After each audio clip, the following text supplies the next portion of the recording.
Answer करे the mass move upward at constant speed. अगर इसी को पकड़ लिए, स्पीड क्या बोला है, कांस्टेंट बोला है, तो कांस्टेंट स्पीड बोला है तो क्या एक्सेलरेशन कितना होगा? अगर स्पीड कांस्टेंट है तो एक्सेलरेशन कितना होगा? जीरो। वेरी गुड, क्योंकि जानते हो कि a बराबर क्या होता है, v minus you by T. अब बोला कि स्पीड कांस्टेंट है, यानी स्पीड कांस्टेंट है तो ये दोनों बराबर है, दोनों बराबर है तो जीरो अपॉन में कुछ भी टाइम रखो, एक्सेलरेशन जीरो आएगा। तो जब एक्सेलरेशन जीरो आया तो कह रहा है नेट फोर्स कितना होगा? फोर्स का फॉर्मूला क्या होता है? एक्सेलरेशन ही जीरो हो गया, मास कुछ भी रहे तो फोर्स कितना आएगा? जीरो। कितना आसान क्वेश्चन था। तो इसका आंसर क्या बताओगे? जीरो, यानी इसका आंसर है जीरो। प्लस आर पी बराबर पी क्यू इक्वल टू क्या आ जाएगा? जीरो। तो देखो जब तीनों का सम जीरो आ जाता है तो जो नेट फोर्स है आपका क्या हो जाएगा? जीरो। जब नेट फोर्स जीरो है तो इसी से बताओ कि ऑप्शन कौन सा होगा। नेट फोर्स जीरो आने का मतलब ऑप्शन कौन सा होगा? आपसे वेलोसिटी की बात करा है, वेलोसिटी की बात करा है बताओ। तो एफ नेट जीरो का मतलब बताओ, एक्सेलरेशन क्या है? जीरो। एक्सेलरेशन जीरो होने का मतलब वेलोसिटी क्या होगा? कांस्टेंट होगा। तो देखो वेलोसिटी कहाँ कांस्टेंट बोला है, कौन से ऑप्शन में, कौन से ऑप्शन में बोला है? यानी रिमेन्स कांस्टेंट। आपका यही आंसर होगा। Question number third, question number third बहुत ही अच्छा क्वेश्चन है। नीट का मतलब समझो कि पैटर्न है, नीट ऐसा ही क्वेश्चन पूछता है। ट्राई करो पहले सब लोग। तो सबको पता है नीचे क्या लगेगा? mg, और यहाँ पर नीचे क्या लगेगा? mg। जब भी फ्री बॉडी डायग्राम बनाओगे तो जहाँ भी मास लटका हुआ दिखे फ्री बॉडी डायग्राम में, नीचे की तरफ हमेशा वेट लगा दो। तो नीचे की तरफ वेट mg लग गया। अब बताओ ये धागा है तो धागा आपको हमेशा मासलेस बोलेगा, तो इस दोनों धागे में टेंशन बराबर होगा। तो यहाँ टेंशन टी आ गया, यहाँ टेंशन टी आ गया। आपसे बोला है कि थीटा कितना होगा? थीटा, यानी थीटा कहाँ पे है? यहाँ पे है। इसकी वैल्यू पूछ रहा है कि कितना होगा। तो बताओ अगर ये √2m मास है तो नीचे की तरफ क्या लगेगा? √2mg। जितना मास है वो वहाँ उतना वेट लगा दो, तो √2mg हो गया। अब इसके दो कंपोनेंट बनेंगे, समझना ध्यान से। ये आपका ये थीटा है, यानी इसका कंपोनेंट बनाओ। तो इधर वाला कंपोनेंट क्या हो जाएगा? थीटा जिसके साथ लगा है, बताओ क्या हो जाएगा? ये वाला कॉस थीटा आएगा, लेकिन कॉस थीटा और इधर वाला क्या आ जाएगा? Sine theta. इधर वाला साइन, एक इसका भी कंपोनेंट बनाएंगे तो इधर आपका साइन थीटा, इधर कॉस थीटा। तो कंपोनेंट किसका बन रहा है? ये √2m का। तो बताओ क्या लिखेंगे? कलर चेंज नहीं करता हूं। तो देखो ये क्या हो जाएगा? ऊपर क्या लगेगा? बताओ आपका टेंशन है, ये आपका टेंशन है, तो ये जो होता है रिजल्टेंट, उसी के रेस्पेक्ट में टेंशन को लिखते हैं। तो √2mg को भूल के इसको लिखो t cos थीटा, और इधर ये कितना आ जाएगा? t cos theta. ये t sin थीटा तो बैलेंस ही है, इससे कोई मतलब नहीं है, इसको बैलेंस करो। तो देखो t cos theta plus t cos theta किसके बराबर हो जाएगा? √2mg के बराबर हो जाएगा। तो यहाँ पर t और t कितने हो जाएंगे? 2t cos थीटा बराबर √2mg, √2mg। अब यहाँ से बताओ टेंशन किसके बराबर है? mg के बराबर है। तो मैं इस टेंशन को mg लिखने जा रहा हूँ। टेंशन किसके बराबर है? mg के बराबर है। तो इस टेंशन की जगह मैं क्या रख दूंगा? mg। तो 2mg cos थीटा बराबर √2mg आ जाएगा। mg से mg को कैंसिल आउट करो, यानी एंगल चाहिए था तो आ गया cos थीटा बराबर √2 अपॉन में 2। √2 को 2 से काटेंगे कितना आएगा? 1 अपॉन √2। किसकी वैल्यू होती है? हाँ, तो जिसने 30 बोला था उसको समझ में आ गया कि गलत बोला था। चलो, इस मास ऑफ ए क्या होगा, यानी ये वाला मास कितना होगा ये पूछा है। ये ए है, इधर देखो ये 2 kg का बॉडी है, ये 2 kg का बॉडी है आपका, और इधर भी ये 2 kg का बॉडी है। इंक्लाइंड प्लेन पे है, टेंशन टी लगा दो।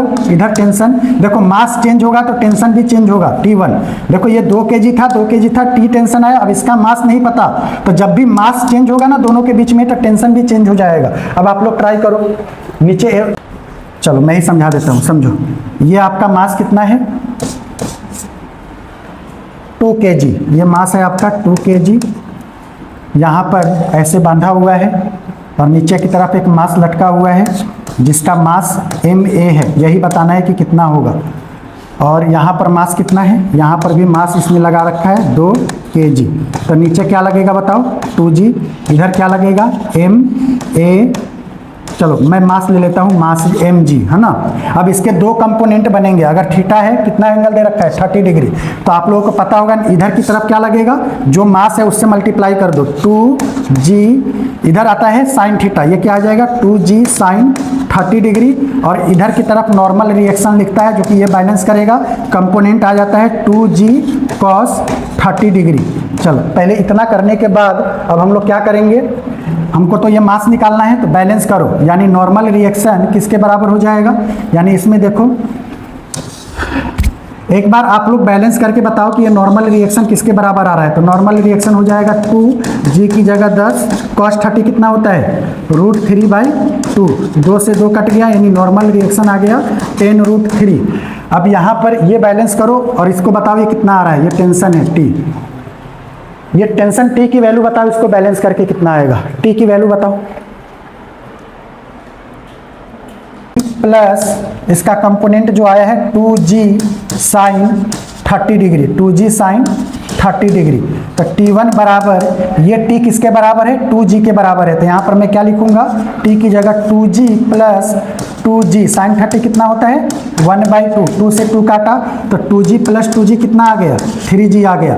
अब यहाँ पर इसको बैलेंस करो, T1 बराबर नीचे क्या लग रहा है mg लग रहा है, तो T1 बराबर हो जाएगा mg, T1 की जगह मैं रखूंगा 3g, तो T1 की जगह मैंने रखा 3g और ये mg के बराबर है, g से g कट जाएगा तो मास हमारा कितना आ जाएगा 3 kg। एक बार दोबारा समझा रहा हूँ, जब भी इंक्लाइंड प्लेन पे कोई बॉडी रहे तो याद रखना नीचे की तरफ नीचे की तरफ क्या लगता है mg cos थीटा और इधर की तरफ लगता है mg sin थीटा। अब यहाँ पर मैंने इसको माना था कि टेंशन T है और यहाँ टेंशन T1 है, तो मैंने T1 को पहले बैलेंस किया, तो T1 में आपका mg sin 30 प्लस इसमें जो टेंशन लग रहा था वो, तो 2g sin 30 प्लस T को मैंने क्या किया इक्वेट कर दिया। T की जगह मैं जानता हूँ कि ये टेंशन किसके बराबर है 2g के, तो इस T की जगह मैंने 2g रख दिया, 2g sin 30 1/2 होता है, तो T1 मैंने 3g निकाल लिया। अब देख रहा हूँ कि इसका टेंशन तो बराबर ही है, तो मैंने T1 को mg से बैलेंस करके जो मास पूछा था वो निकाल दिया, तो मास कितना आ गया 3 kg आ गया। एक बार इसको घर पे जरूर देखना। क्वेश्चन नंबर 5 सब लोग ट्राई करो। क्वेश्चन नंबर 5 तो बिल्कुल सिंपल है, एक बार पढ़ो। 1 सेकेंड टाइम दे रखा है 0.1 second. Catching the ball of mass 150 ग्राम, मास कितना दे रखा है 150 ग्राम। आप लोग जानते हैं कि मास का ऐसा यूनिट किलोग्राम होता है, तो इसको किलोग्राम बना लो। किलोग्राम बनाओगे तो 1000 लिखोगे, 0 से 0 काटो, अभी 15/100 kg ही रखो, ठीक है।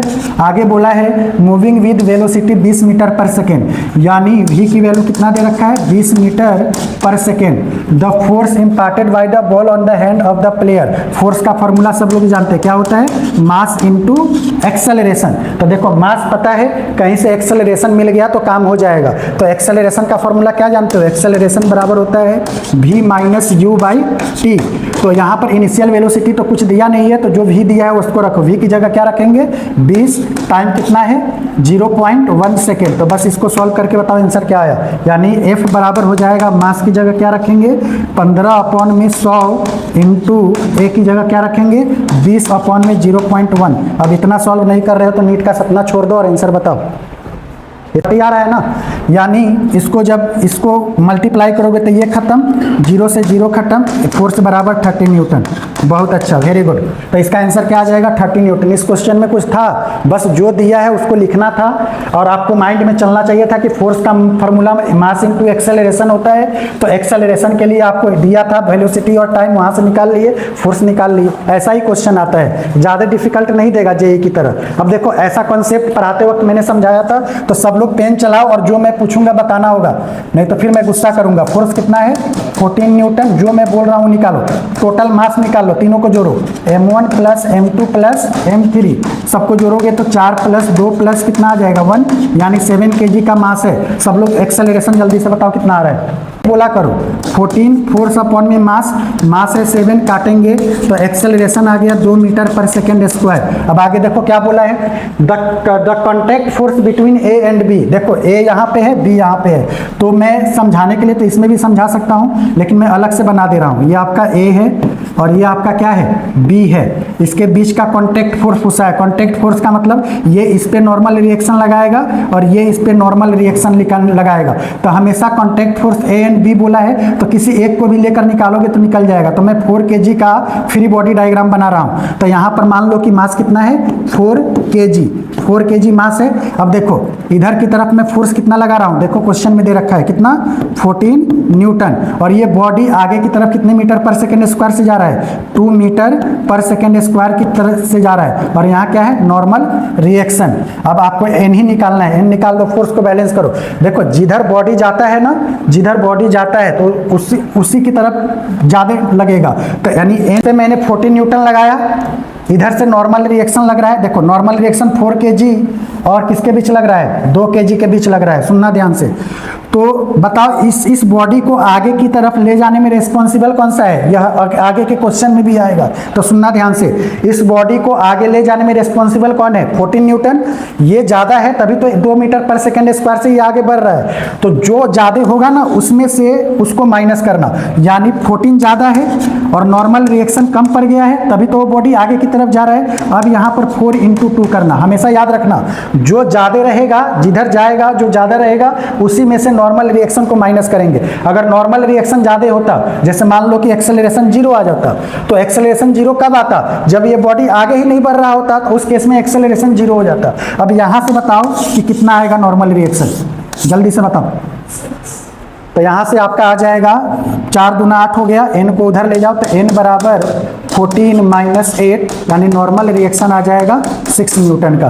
तो आपका ये वाला आंसर हो जाएगा 6 न्यूटन। सेम ऐसा ही एक क्वेश्चन में यहाँ दे रखा हूँ, चलो निकालो क्वेश्चन नंबर 7 निकालो, सेम वैसा ही है। ओहो यस, इधर 8 न्यूटन लग रहा है, इधर ये वाला मेरे से छिप गया था। इधर कितना है 14 न्यूटन। अब एक्सेलरेशन बताओ कितना आएगा, बोलो। 14 न्यूटन का फोर्स उधर लग रहा है, 8 न्यूटन का फोर्स इधर लग रहा है, तो हमेशा एफ नेट लेते हैं। तो एफ नेट में 14 में से किसको माइनस कर देंगे, 8 को। मास बताओ टोटल कितना है, 2 3 5 और 1 6, 14 में से 8 जाएगा कितना होगा, तो 6/6, यानी एक्सेलरेशन इस बॉडी का कितना आ गया 1 मीटर पर सेकेंड स्क्वायर। अब इस 2 kg और 3 kg के बीच में टेंशन बोला है, समझो ध्यान से। जो 2 kg है इसका फ्री बॉडी डायग्राम बनाओ। तो ये आपका हो गया 2 kg।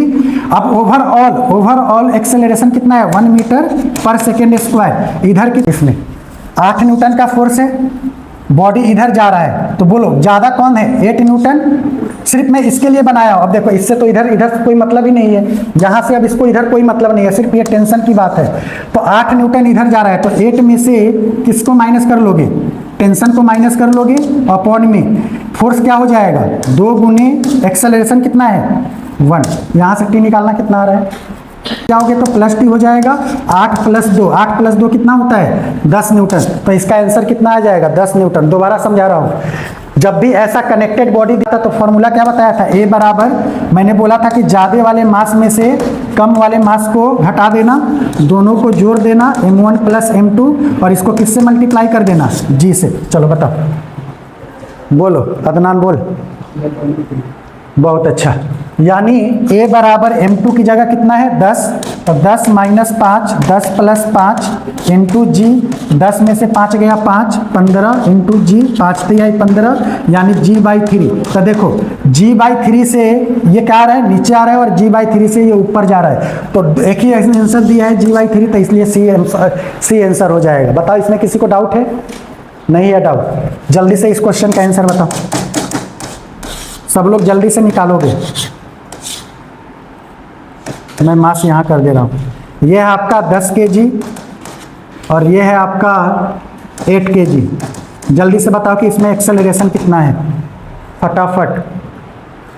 g/9, good, g/9। यानी यहाँ पर क्या करेंगे 10 में से 8 को माइनस करेंगे, 10 + 8 करेंगे और g से मल्टीप्लाई कर दो।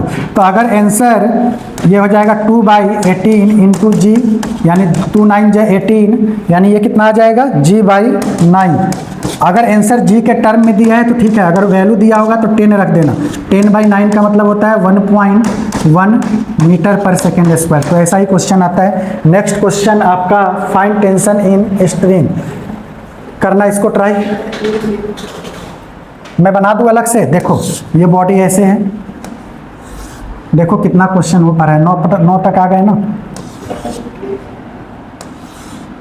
यहाँ पर 2 kg का बॉडी है, यहाँ पर 2 kg का बॉडी है, ये इसको ऐसे बांधे हुए है, 37 डिग्री का एंगल है और 53 डिग्री का एंगल है। ट्राई करना तो एक बार क्वेश्चन नंबर 9 को ट्राई करो,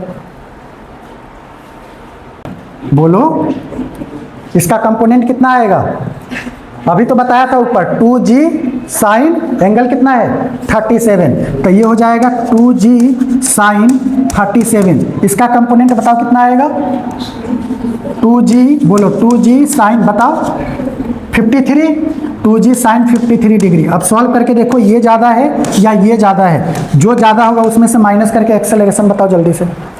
चलो किसी ने निकाला, ये कितना फोर्स आया इधर बताना। अरे इतना नहीं बताओगे तो फिर 2g की जगह 10 साइन 37 बताओ। साइन 37 कितना होता है तो बोलो ना 3/5, तो 5 गुना 10 यह कितना आ गया 2 दूना 4 3 12, यानी इधर लग रहा है 12 न्यूटन का, और इधर बताओ किसने निकाला 16। गुड। 2 × 10 साइन 53 कितना होता है 4/5, तो 5 दूना 10 2 दूना 4 4 चौका 16 न्यूटन। तो बताओ इधर वाला ज़्यादा है ना, तो एक्सेलरेशन कैसे निकालेंगे 16 - 12 अपॉन में टोटल मास बताओ 4, तो 16 में से 12 गया 4 अपॉन में 4, यानी एक्सेलरेशन कितना आ गया 1 मीटर पर सेकेंड स्क्वायर। तो कभी कभी तो पेपर में आपसे डायरेक्ट एक्सेलरेशन ही पूछ लेता है, तो 1 मीटर पर सेकेंड स्क्वायर होता है, लेकिन आपसे बोला है find tension in the string, यानी यहाँ पर टेंशन निकालना है, यहाँ पर फोर्स को बैलेंस कर दो आंसर आ जाएगा। बैलेंस करो, नहीं तो बैलेंस करके बताओ कितना आ रहा है। नहीं तो एक छोटा सा ट्रिक बता दो समझो, ये 2 kg है, एक्सेलरेशन 1 आया, बताओ इसमें फोर्स कितना लग रहा होगा।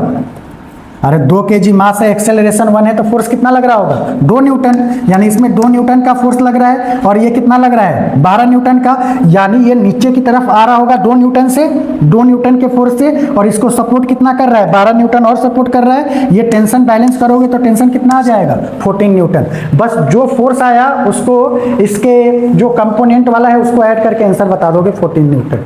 सबको क्लियर है यहाँ पर। ये कंपोनेंट इंक्लाइन प्लेन पे हमेशा के लिए याद रखो, इधर बनता है mg साइन थीटा और नीचे बनता है mg कॉस थीटा, इतना जरूर आपको पता होना चाहिए। क्वेश्चन नंबर 10 बिल्कुल आसान क्वेश्चन है, मैं चाह रहा हूँ कि आप लोग इसका आंसर बताओ जल्दी। है लिफ्ट का मास कितना दे रखा है 2000 kg दे रखा है, लिख दो।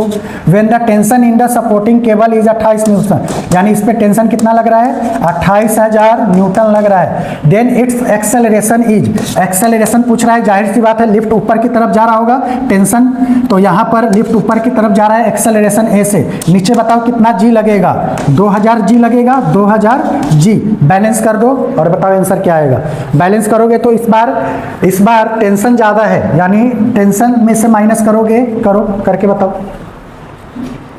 सपोर्ट टेंशन है 28000, तो 28000 में से इसको माइनस करो, माइनस कितना हो जाएगा 2000 जी, जी का मतलब 10 रख दो, इंटू मास इंटू ए, मास कितना है 2000 इंटू ए, इस ए की वैल्यू निकाल के दो कितना आ रहा है, ए की वैल्यू कितना आ रहा है